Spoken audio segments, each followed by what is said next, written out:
First, this. We begin this hour with the changing media landscape. A federal judge ruling in a landmark decision that AT&T can acquire Time Warner. That defeats the antitrust case brought on by the government. It sets up a potential domino effect for more mega media mergers. Joining us right now is CFRA Research Senior Analyst Tuna Amobi and attorney cybersecurity expert Lisa Garber. Great to see you both. Thank you so much for joining us. Thank you so much. Tuna, kick us off here. What are the implications of this ruling from the judge yesterday? Maria, I think it's quite stunning the way the decision came down. You can almost say let the merger games begin. I think this decision is going to open the floodgates of M&A activity across the telecom and media landscape. And I think one of the potential winners here, as you alluded to, is Comcast. Right? We expect Comcast to come forward with a much more compelling bid for Fox that could potentially be at a major premium over what Disney already has on the table. Now, the potential winners are Fox shareholders, because now we're talking about all of a sudden a very bidding war potentially erupting here.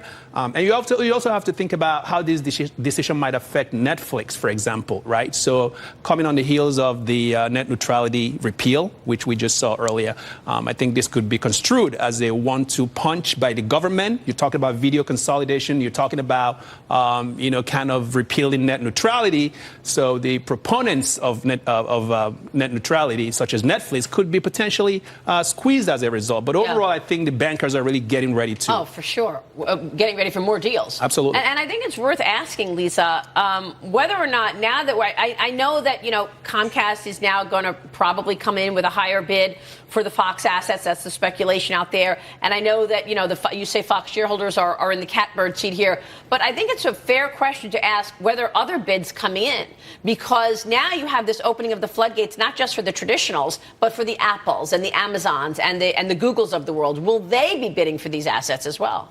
It's a great question, because this decision is precedential. It's a game changer. It's nothing we've ever seen before and really unexpected. The almost 200-page decision, this judge really plowed through the government's argument and made headway for any kind of vertical mergers and expansions. I don't see a reason why Amazon or Google or Netflix or Hulu wouldn't want to try to get in on that at the same time, because these kind of traditional media companies like Time Warner, now that they're partnering with the actual tubes, the providers for this kind of content, now Netflix is going to have to compete on that same level. Yeah. Lisa, I think if you think about it, it would have been hard for them to block this relative to the Comcast, NBC merger, right? Number one.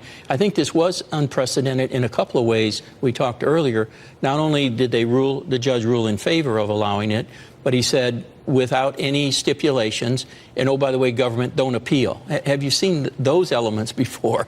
Those kinds of elements that you mentioned are very unusual. And to your first point regarding Comcast, back in 2011, this same judge brought down that opinion, saying Comcast could merge with NBC, but he made it conditional, which is why this is so unusual, really throwing the government's argument under the bus. And the decision itself has tons of exclamation points. He's really pounding home that he disagrees with the government. Yeah, no conditions. How big is this for AT&T? Well, I think it's, they've waited 20 months to get to this point. One could argue that it was well worth the wait. Having no conditions, it's not something that we've seen in a deal of this magnitude in the past 2 decades that we've followed the industry.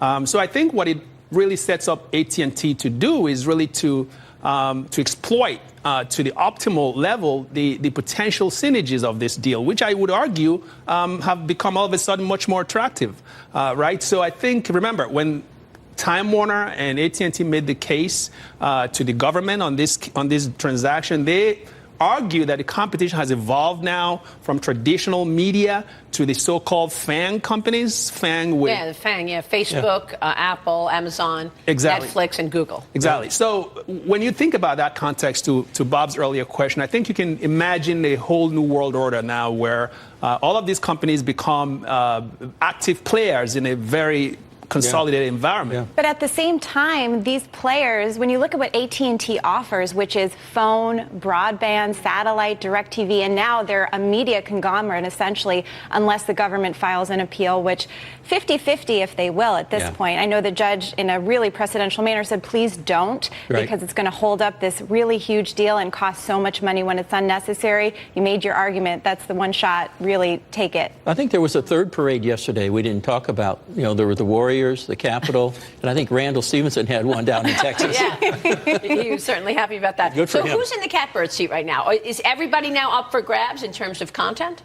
Everybody's certainly up for grabs in terms of content. And what's really interesting, I'd like to give as an example, is Disney is offering a streaming service next year in 2019. And they've already stated that their superhero and Star Wars content will now not be available on Netflix. Right. So this is really going to impact consumers, not just because third parties are really not offering the content on other platform providers. And we're going to see this really a ripple effect through Netflix, Hulu, all of these providers. Real quick, any names that you want to throw out there that you think are particularly attractive?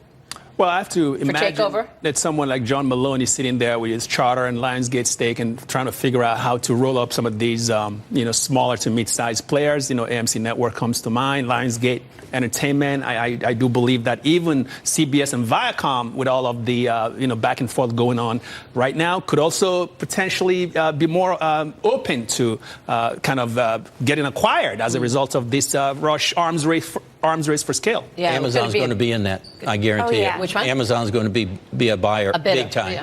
Big time. I totally agree with you. Yeah. The landscape Jeff is changing. Yep, big time. They already hit the grocery stores, so why not content? Yes. That's next.